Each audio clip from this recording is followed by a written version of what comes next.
Okay, maybe we will get started now. It looks like most people have gotten online. We may have a few more joining us as we go through the introductory portion here.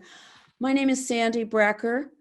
I'm Chief of Commuter Services for the Department of Transportation in Montgomery County, Maryland.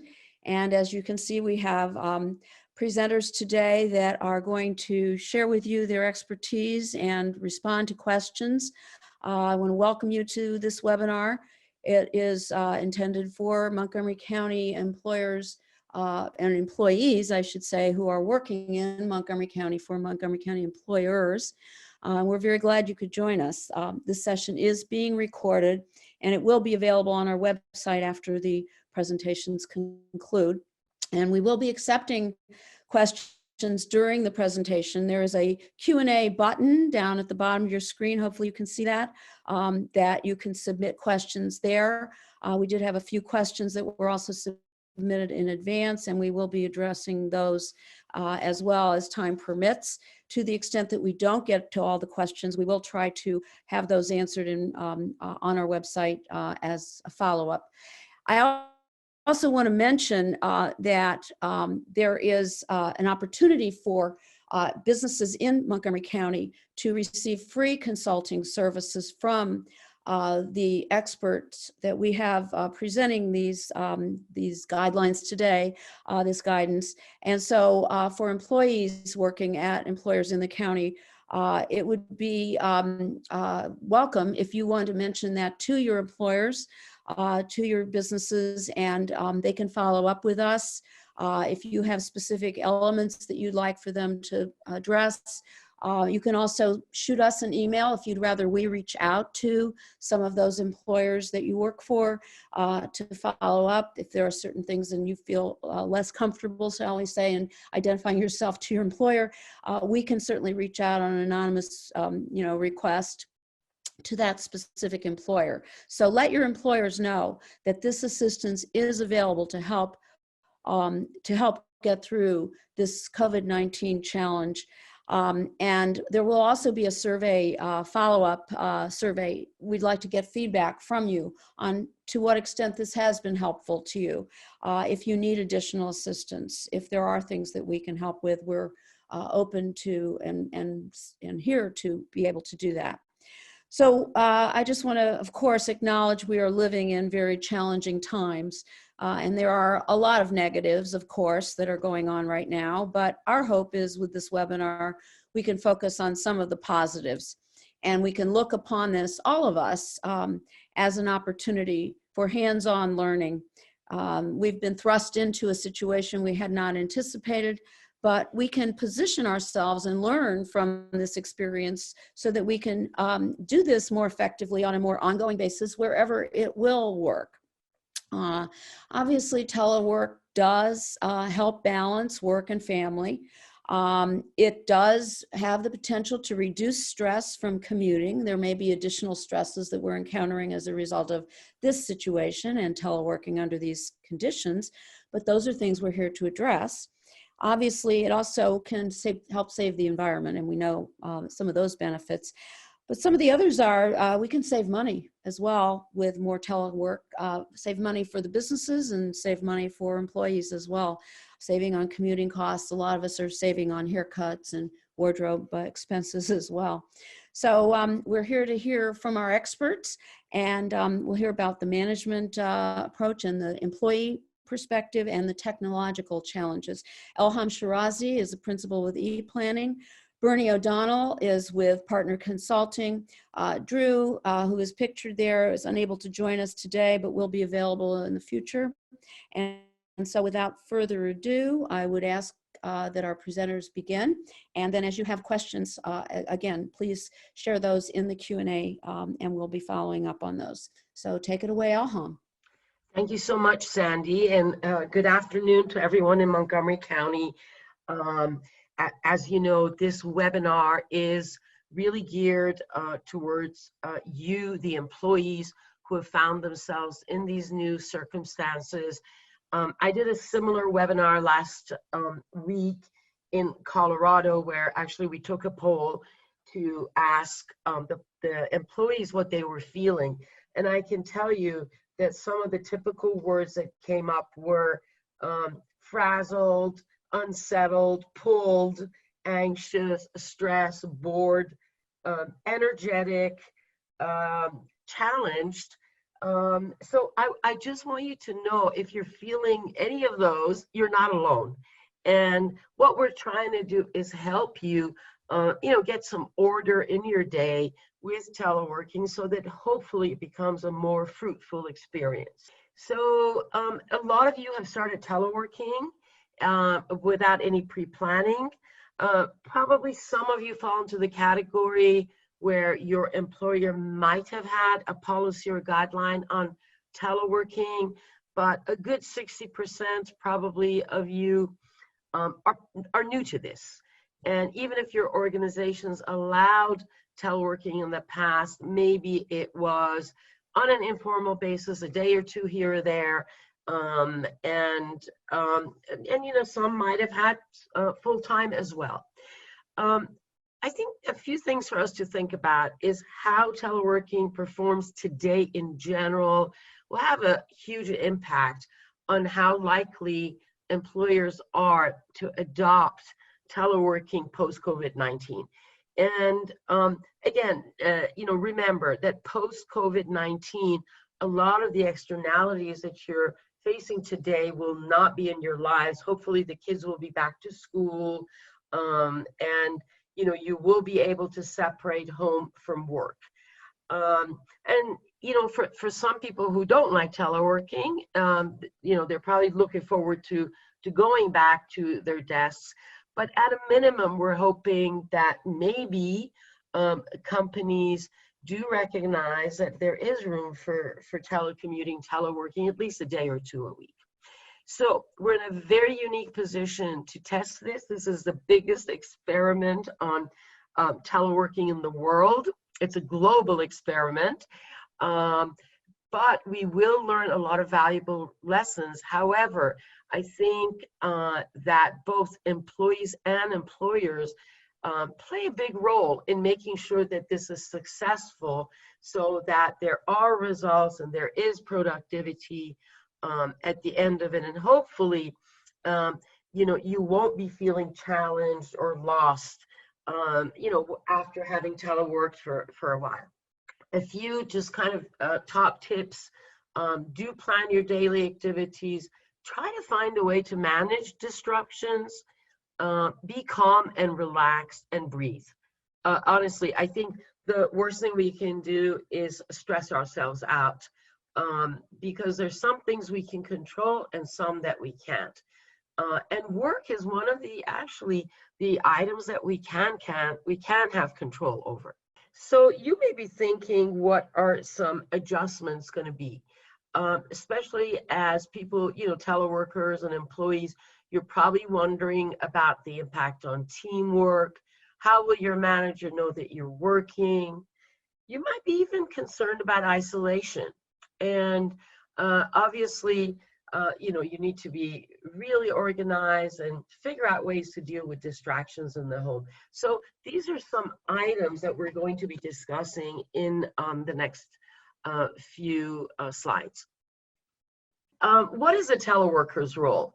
A teleworker's role is in creating a safe, calm, and productive work environment within the limitations, of planning and technology, and the limitations of whatever trust was in the workplace before a lot of you were told to go home and work.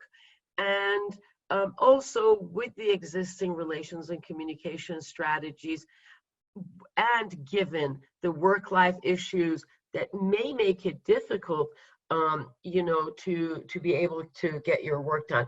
Actually, I just heard from one of my colleagues that if there was ever any doubt that teleworking could replace childcare, that every parent now knows definitely that it can't, because being teachers and taking care of children at home and all that has made it very difficult for a lot of people. So what are some tips to get started? We really, and again, you might be in week 3 or 4 of having been placed into shelter in place. Everyone, is on a different schedule. We highly recommend that you have a morning ritual, which says, here's when my day starts for work. Because, when we used to commute to work, we probably had a ritual. We'd wake up, we'd shower, get dressed, make breakfast, feed the kids, get them off to school, drive, get stressed out from the commute, get to work, have a cup of coffee, and start working. Well, none of those things are in place anymore. I mean, they can be, except you can't drive. But it's good to have something that says, this is where my workday begins. For some people, it may be, right after breakfast. If you live alone, obviously it's going to be easier to, to base it on the time that you usually start work and what your core hours are. For some people, it's after I walk the dog. We do recommend that you get dressed, get out of your pajamas. You don't have to get dressed up. As we all know, even in this day, an age of video conferencing, people are starting to get a little bit more comfortable with showing, themselves, some, maybe somewhat casually dressed. It's a good way to keep the interaction going. It's really good to also make sure that you're taking breaks throughout the day, get up from your desk, stretch out, but also maybe schedule some virtual breaks with coworkers. Some organizations have found a way to have that water cooler talk during a break where, coworkers just get together to talk about how their day's going, what issues they face, even personal issues about their kids and, maybe what they cooked or what's the latest recipe. And these have been very helpful in making sure that employees don't feel isolated. I always suggest that you step away from your desk to have lunch. I've been teleworking and actually providing consulting on telework for over 30 years. I always eat away from my desk. I always go and make it a point to prepare myself a nice lunch, a healthy lunch. And believe it or not, that makes a lot of difference. Now, I heard from a teleworker the other day on a webinar that actually what she had decided to do with her lunch hour was to have lunch with one of her colleagues. So they would have their Teams or Zoom, up, and they would each be eating lunch and talking. So it's another way of, at least breaking that isolation and breaking your day. Please do try to go for walks when possible. Some people find that meditation is really, is a good way to get rid of their daily stress, even if it's 10 minutes. Actually, some organizations have even have mindfulness hour for their employees to participate in. Again, might be an idea you take back to your company. Please stay away from the news and radio while you're working, because believe it or not, work is a safe place. It's something that you're used to doing. And if you're constantly listening to the news and radio, it is going to upset you and it is going to disrupt you. We also want you to have an end of the day ritual, which says, here's where my day ends, because teleworkers do have a tendency to keep working and working. A few things to think about, if possible. Again, we know you were sent home without time to prepare, but these are some safety guidelines that are really critical. Do find somewhere in your home which could be a dedicated workspace for you. In fact, if you have desk space, that's ideal. And in a way, when you're in that area, it kind of gives a signal to everybody else in the family that, daddy's here, but daddy is working. And maybe, at least with older kids, it gives them a message that they shouldn't, disrupt you maybe when you are at that dedicated workspace. This doesn't have to be a room. It could be a portion of a room. It could be, part of the dining room table. It has to work for you. As I mentioned, routines are important. So I think I talked about that enough on the last slide. You also need to be very organized. Every morning, start with a to-do list in terms of what you're trying to accomplish that day. And it feels really good to be able to check off items as you get, further along in the day. Every day I print myself a to-do list, and I really enjoy scratching items off. The ergonomic guidelines I wanted to talk with you about, again, we're hoping you can pull this together, but it's really ideal to work on a desk. Make sure it's surface space. Don't work on glass if you can. Glass can break, so it's not a good safety feature. Try to have an adjustable chair. It would be great to get a chair on rollers. A couple of teleworkers have told me they finally invested that $50 to make it easier. Pay attention to lighting. You want to make sure that you're reading at eye level, so bring your laptops up when you're working on them. Get a remote mouse and hopefully a remote keyboard.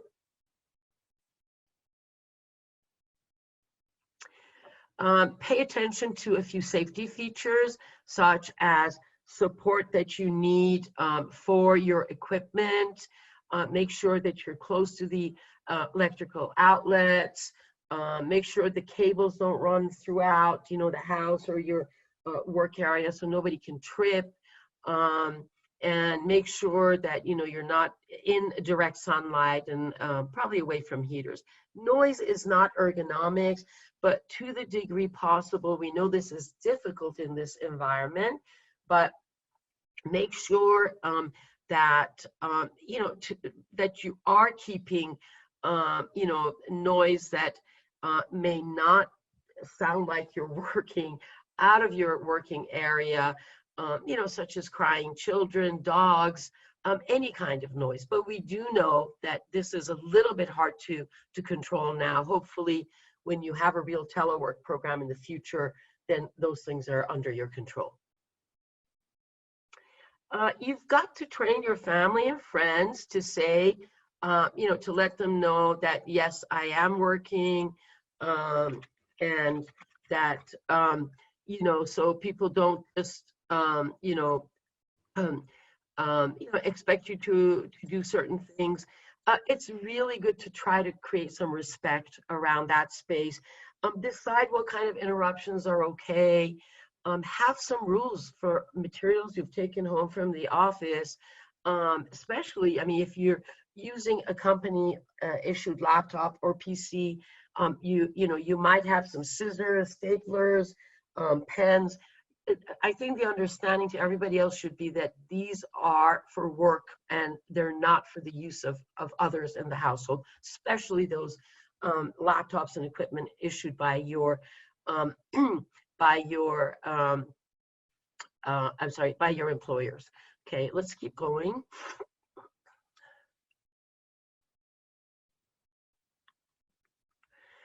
As teleworkers, I do highly recommend. Now, we've had a meeting for managers, and we don't know how many of your managers attended those, but we want you to be at the forefront of developing your scope of work. So, if I would sit back and think about, what am I required to do this week?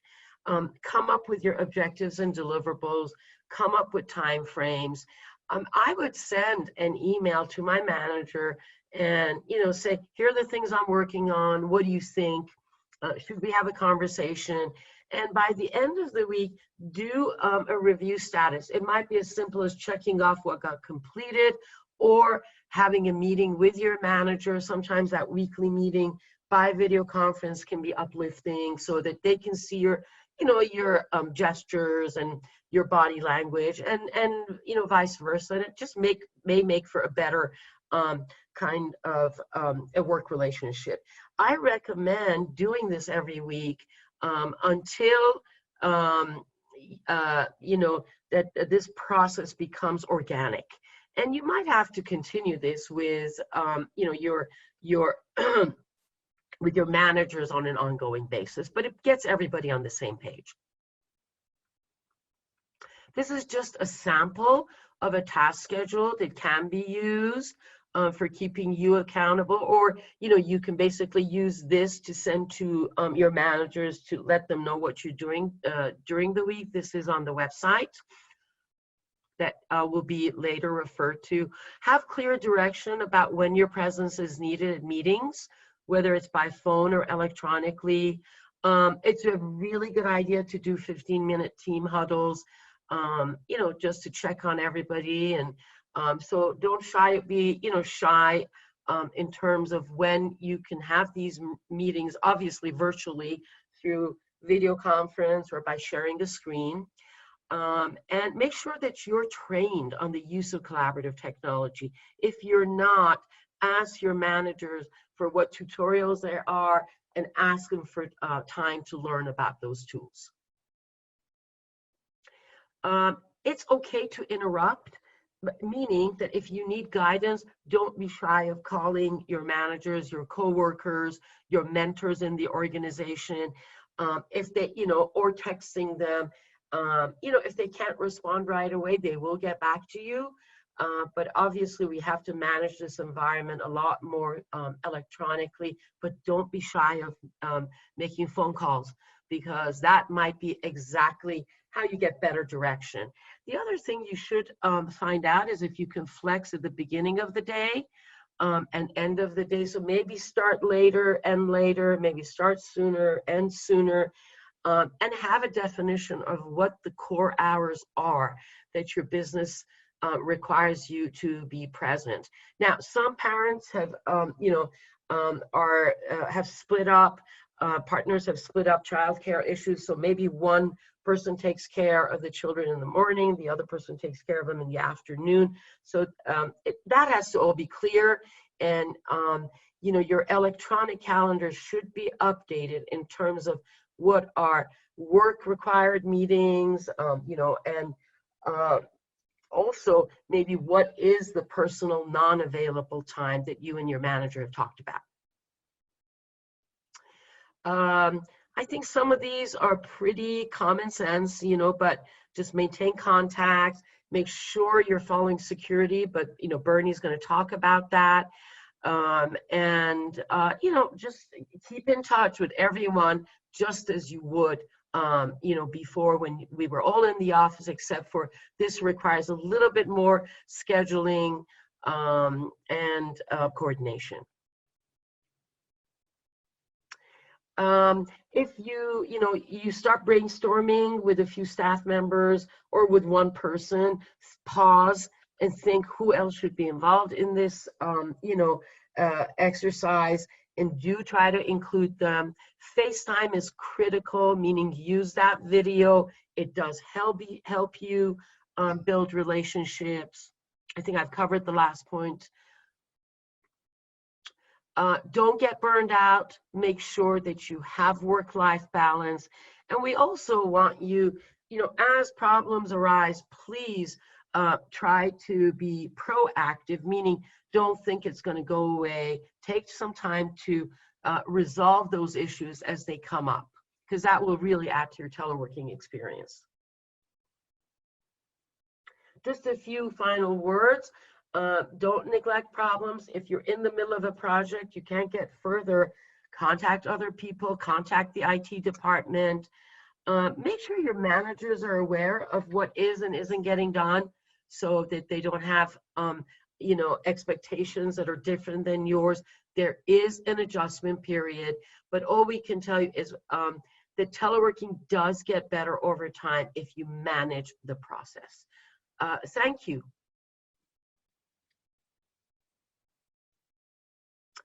I guess at this point, Bernie is going to take over.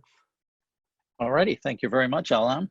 And you made mention of one thing that I can see that is going to change greatly when you mentioned that with teleworking, it's a very different environment, especially with the kids out of school. And I can see ahead that when we move to an environment where we're all teleworking, and those of us that have kids home from school move to an environment of teleworking without kids around, organizations, I believe, will see their their help desk calls and tech support requests go way up, because we all know the kids are the first place we go when we have any problem with the technology. And 9 times out of 10, they're going to solve the problem for us. So without them here to solve those problems for us, we're all going to be making calls to the help desk and tech support department. So I think our organizations will take a big hit on that. Thank you all very much. And we'll delve here into a little bit of the technological side of telework. Our on-premises technology that we've all become so familiar with, we've developed habits around. We're used to going to physical meetings.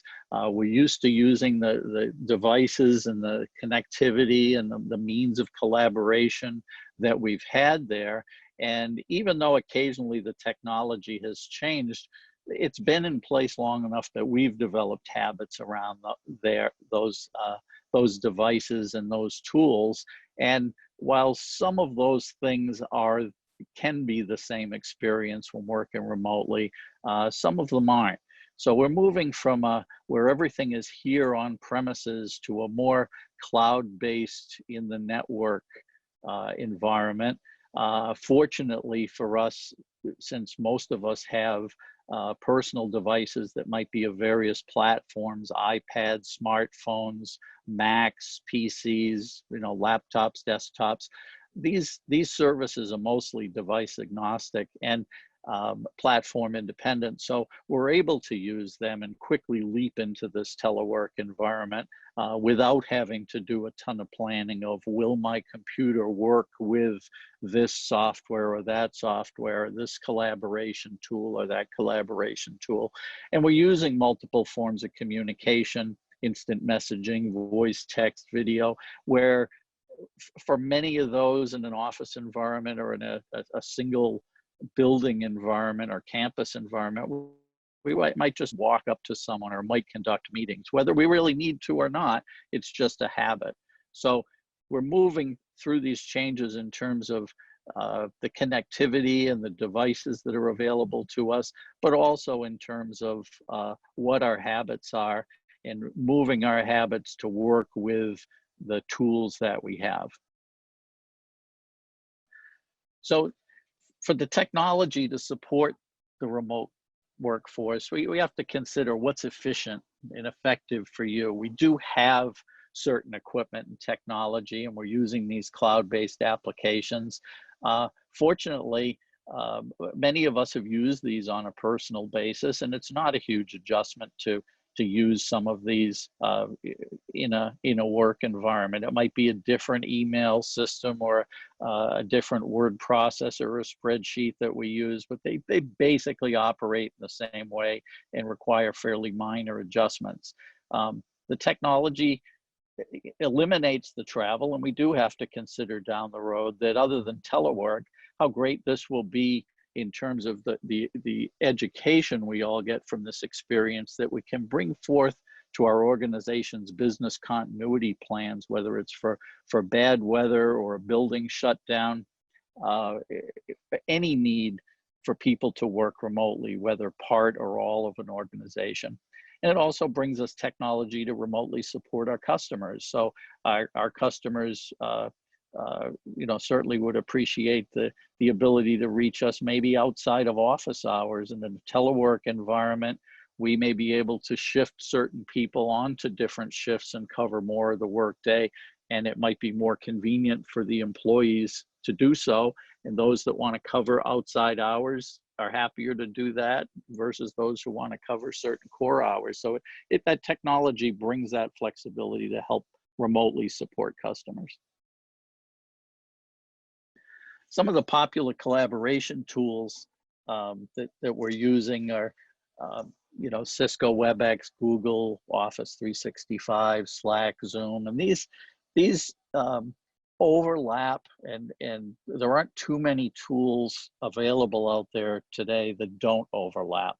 I find that because I'm trying to communicate with so many different people, and most organizations do communicate outside their organization as well as inside, you need to become proficient to some degree, or at least familiar with all of them, with the fact that, you know, a particular document in one form transmitted to another form, another tool, might need to be converted or might lose some formatting or some minor inconvenience in terms of moving files or products that you produce, work products, from one platform to another, be it a spreadsheet or a PowerPoint or a Word document.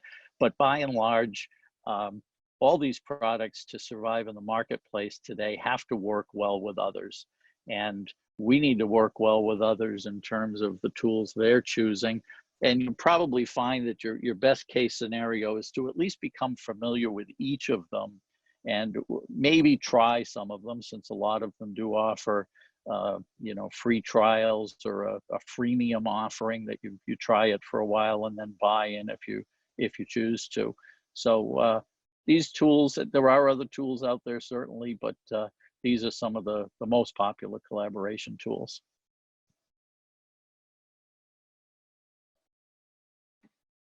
We typically in the office would physically go up and meet with someone.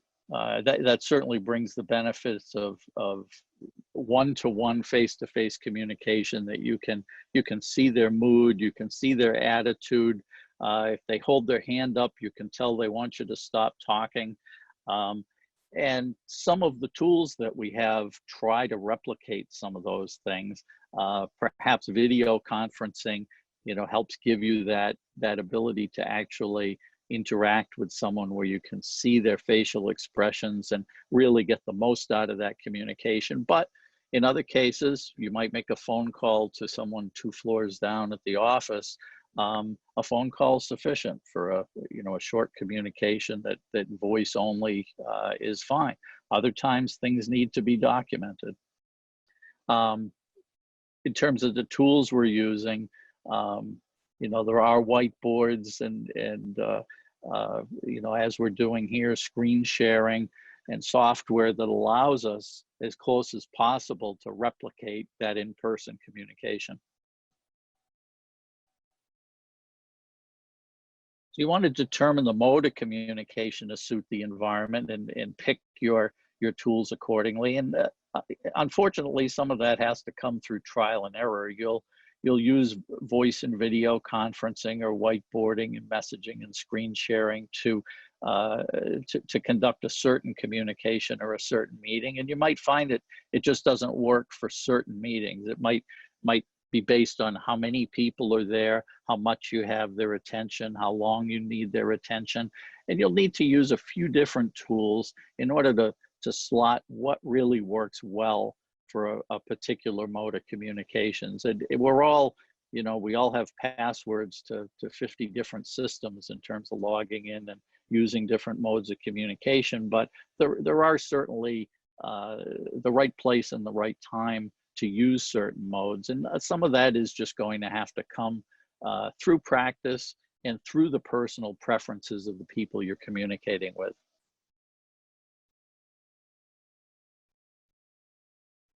Here's an example of online whiteboarding. Now in Zoom, if you see that little bar across the top, Zoom actually gives you a whiteboard where they'll let you select some shapes as you draw. There are some collaboration tools where you're just freehand drawing on a blank screen, which for me is a nightmare because my artistic skills are so terrible. So, you know, this is a nice feature of Zoom, for instance, that they let you pick some of these shapes and draw a little diagram or box.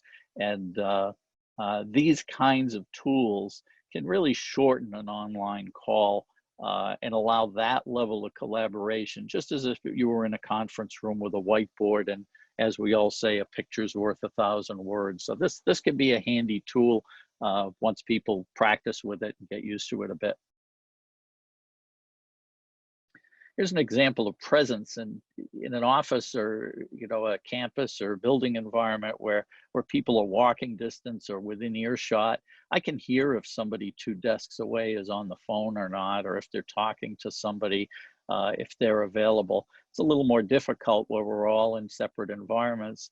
and connected by the network.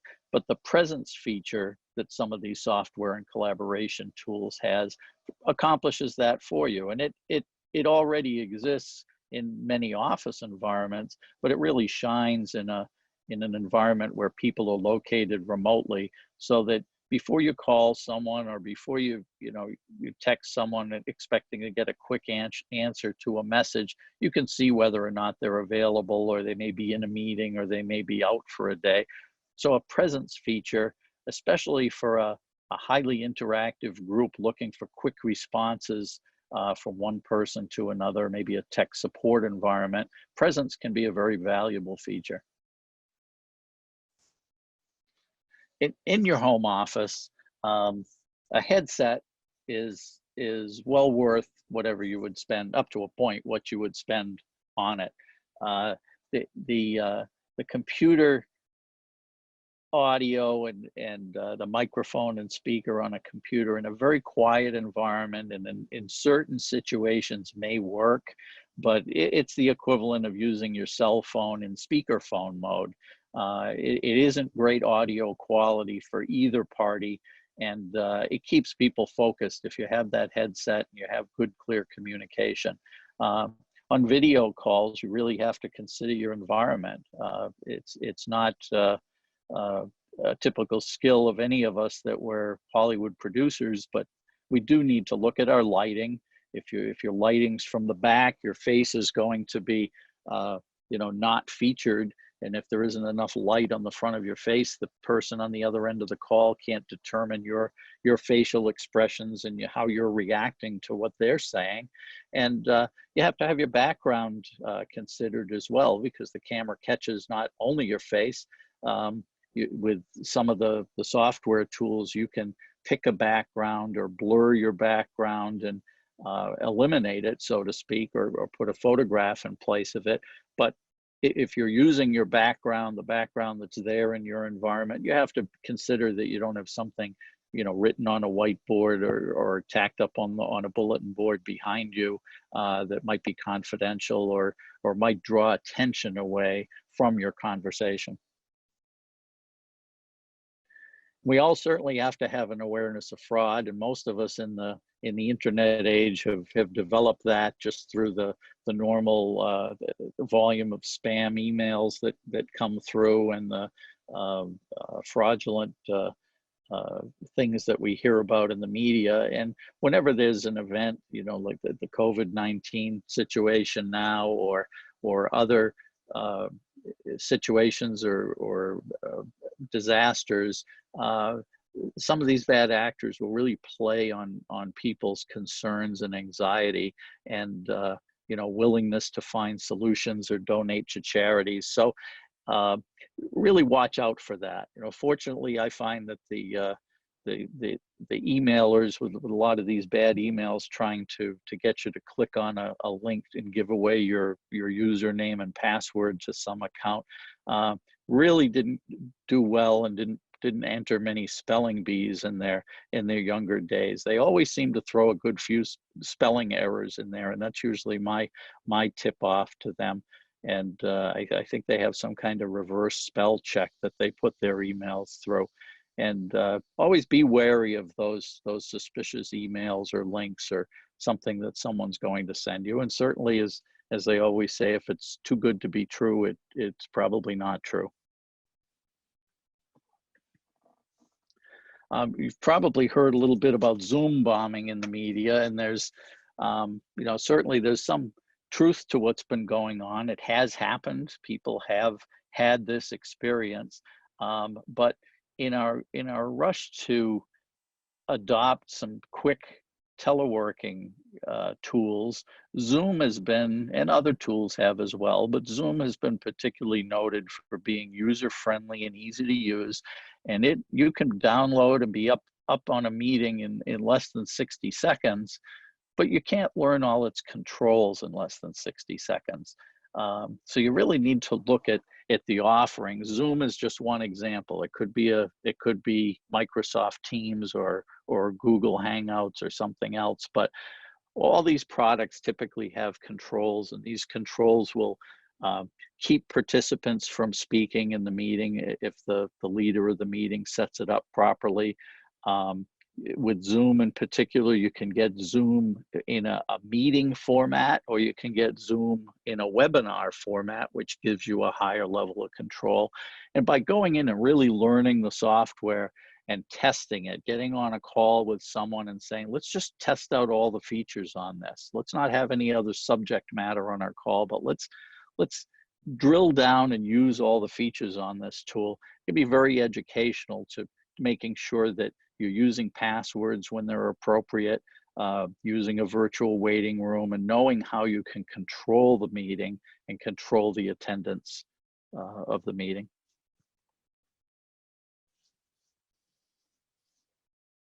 So as I mentioned, hold test meetings, and not just in the context I mentioned regarding Zoom and video conferencing, but hold test meetings anyway. If you have a mock staff meeting, you know, a meeting with 2 people, whether it's audio, video, or you're using a whiteboard or whatever, a meeting with 2 people versus a meeting with 50 people is a very different thing, and everything in between. So it's a good idea to hold some meetings at different scales, because everybody else is in the same boat. And most people, if you offer or suggest that they hold a test meeting with you, will say, oh, I'm glad you asked. I was wishing somebody would ask that. It's a great way to get familiar with the tools. And always start the calls early so you can do a little testing, even if they're not video calls, just audio calls. You know, you might connect and see that, oh, you forgot to turn your Bluetooth connection on to your headset. Or you might connect and realize, oh, gee, the battery on my laptop is at 5%, and I have to go and run and get my power supply. So always good to try to start a little bit early and make sure things go smoothly. Problems with your home internet. You know, your components of the network can be a problem. 9 times out of 10, they're very stable, but certainly at the moment you want to have a call, that's when something will act up on you. And you can run a speed test and see if you're getting the speed that you're subscribed to, and make sure your cable modem and Wi-Fi are all working well. You can have problems with the application itself. Many problems get blamed on network performance, but they're actually application performance. So especially applications that are custom applications to certain employers. So they can get overloaded and be a site of bogging down. And you can use your cellular as a backup. If you know, an iPad or a cell phone now can load most of the applications that you might use on your laptop or your desktop PC, and you can use that as a backup. And even when not on Wi-Fi, when just using the regular cellular network bandwidth, the data throughput is respectable enough for both video and voice calls in many cases. Try to develop a video culture. People aren't used to meeting by video, and it's almost good to force that a little bit. As people get used to it, because initially people tend to shun that, and by doing that, they'll feel more connected. They'll get that person-to-person experience as closely as they can, and try to optimize your remote environment by getting familiar with the collaboration tools and holding those test meetings as we discussed, and determine which features are useful. All the features you may not need, or you may need certain features in certain calls or with certain people, but not with others. So don't feel that just because a feature is there, you have to use it, but it is good to understand the features and determine which work for you. Sandy?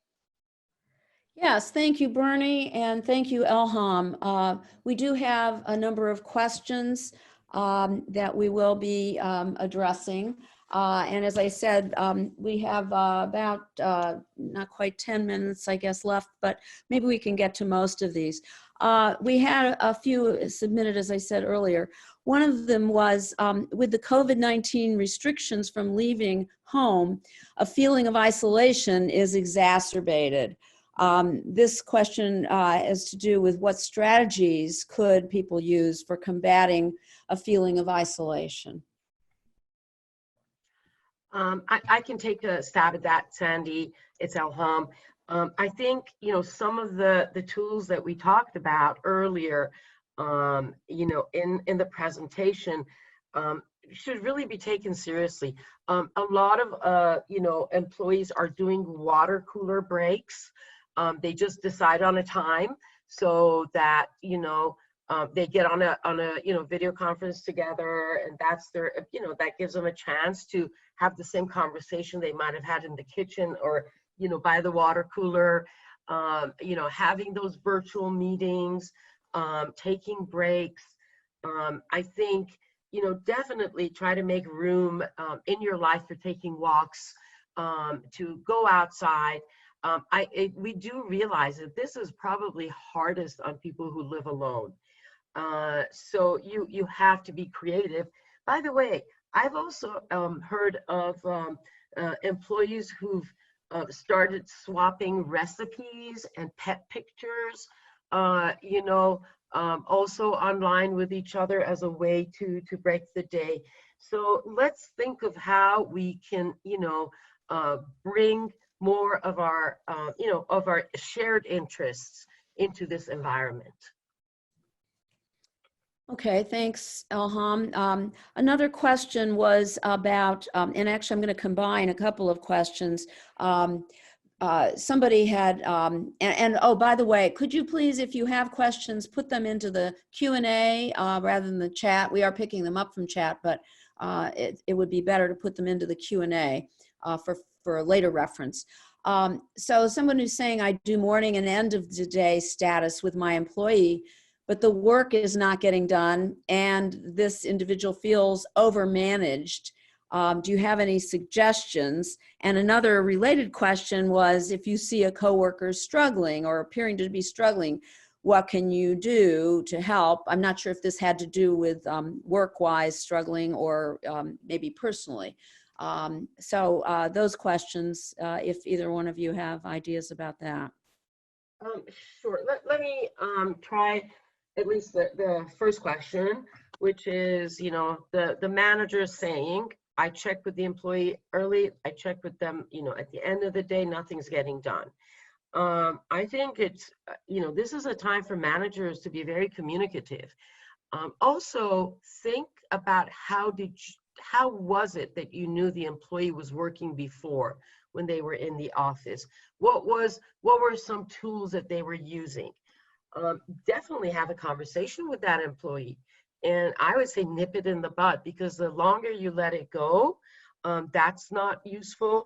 But, maybe after a couple of days, you should say, okay, let's talk about this.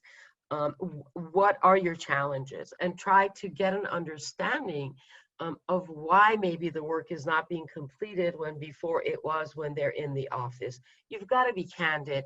You got to talk to each other about it. However, over monitoring is also not good. So do provide employees with quiet time so that they can get their work done. You don't want to pick up the phone every hour and say, what are you doing? That's not the spirit. And the webcams are there not to watch people working, but to just communicate. Please, this really does make managers become better managers, because they do these check-ins with their employees. So be candid. Okay. And And what about the coworker struggling and appears to be struggling? Yeah. What can you do when you're isolated? I think, again, these times are challenging. If somebody does seem to be frustrated, again, we're not asking, asking anybody to play therapist, because that's not our job. But, do be understanding. People are going through difficult times. And, and again, talk about it. Involve that person maybe more in video conferencing, so that you can see them, and, use some of the collaborative tools that we talked about. Bernie, did you want to add to that? I think, thank you, Elham. I think, the tools can play a role there. Certainly if I'm might tend, it'd be my nature to, if I was trying to, develop a spreadsheet or a PowerPoint, to kind of sit here and slog through it, and I'd get stuck on something, and I'd probably take more time than I should trying to get through it. And I could reach out and email you and say, gee, could you just join me in some screen sharing and an audio call for a few minutes? And can we work through this together? And 9 times out of 10, it would seem like adding another person would make it take longer, but it probably wouldn't. We'd both make that connection and make sure we're on the same page.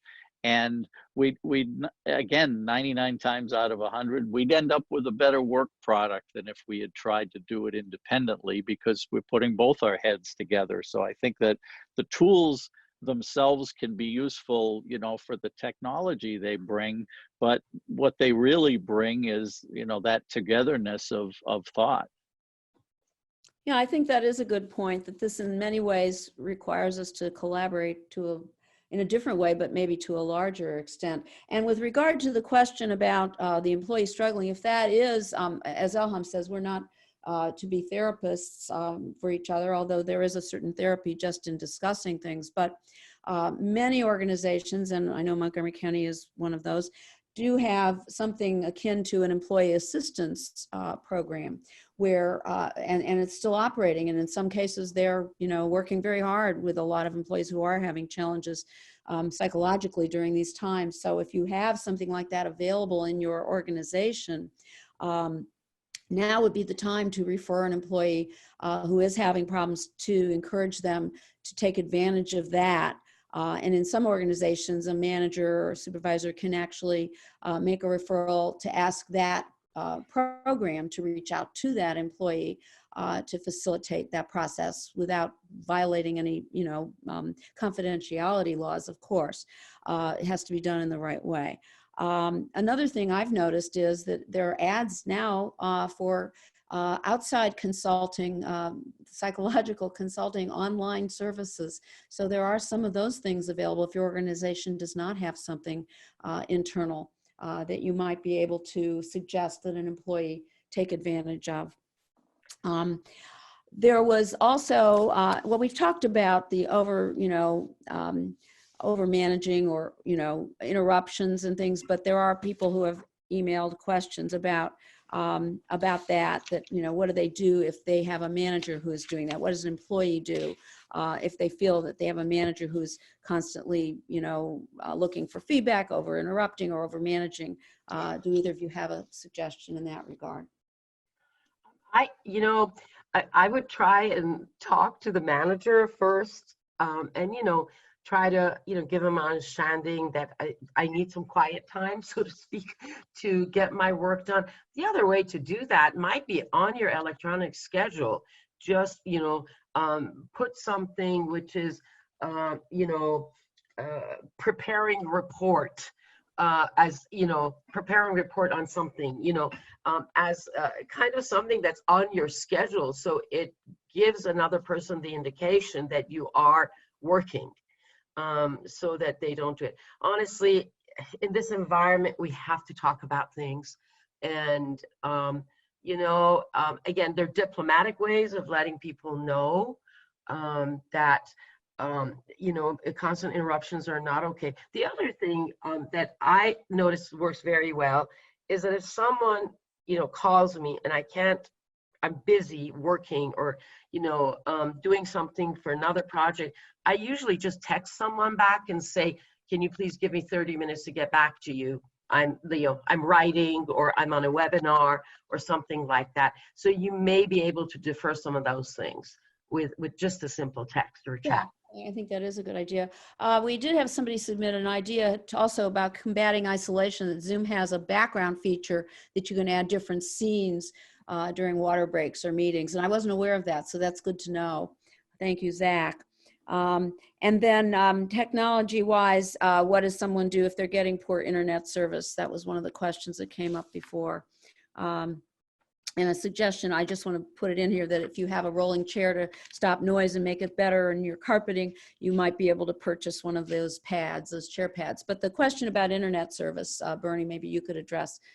Sure. You know, certainly the means of troubleshooting with internet service, if you're using Wi-Fi, you know, that adds another layer as well. But you have, however your internet service is coming to you, if it's coming over to wired connection, you know, you have the wire to your building, you have your cable modem, then it might go out to a separate wireless box, or the cable modem may also do your Wi-Fi function, the cable that then goes from there to the computer. And fortunately, what most of the companies have done, although they're a lot of the reasons for them doing this was to expedite you know, things on their end, so they don't have to put as much staff on troubleshooting. But what a lot of them have done is put in pretty good speech recognition systems for troubleshooting, where you can call some of them, and you could even call some of them that aren't necessarily your internet provider, and you know, a cable company or phone company, and they will walk you through, you know, an automated menu in terms of troubleshooting. Okay, it's not the cable modem, all right, it's not the Wi-Fi, plug this in here, plug this in there, then what happened. And it's very detailed, to the point of actually being better than some tech support help you might get. And that's a good starting point if you don't have any other tech support. You know, going over to a cell phone or an iPad in a pinch can work, or using your iPad or cell phone hotspot, where that actually becomes your internet connection, can be a good alternative. And then certainly the wireless companies sell the specific purpose-built devices that are wireless hotspots to bring a connection from your computer out through the cellular network to the internet. So depending on what you're doing and what your bandwidth needs are, that can be an effective substitution. But the automated troubleshooting that most of the carriers and cable companies have is pretty good. You can certainly run a speed test. If you go to speedtest.net, all one word, it will give you a sense of what kind of speeds you're getting on your internet connection. And if you run a few of these at different times, you'll see whether it's varying due to traffic or whether it's something that might be a problem in your own connection, for which you need to call service to have something repaired. Well, thank you, Bernie, and thank you again, Elham. I think it's been very helpful. We have reached the end of our time here. And so I wanted to thank everybody, and then note again that we will have a follow-up survey, and we encourage you to visit our website for the posting of this and other information, and that we do have free telework consulting services available for businesses, as well as the county offering, and you'll see on this slide, and it'll be on the website as well, additional resources for organizations, for businesses, and for other organizations to help us all through this, and to help you in particular through these challenging times. We appreciate everybody's participation here. If you have additional questions or concerns, please don't hesitate to email us. You can email us at the contact information shown there, and our website is also listed there. So thank you again, and everybody stay safe.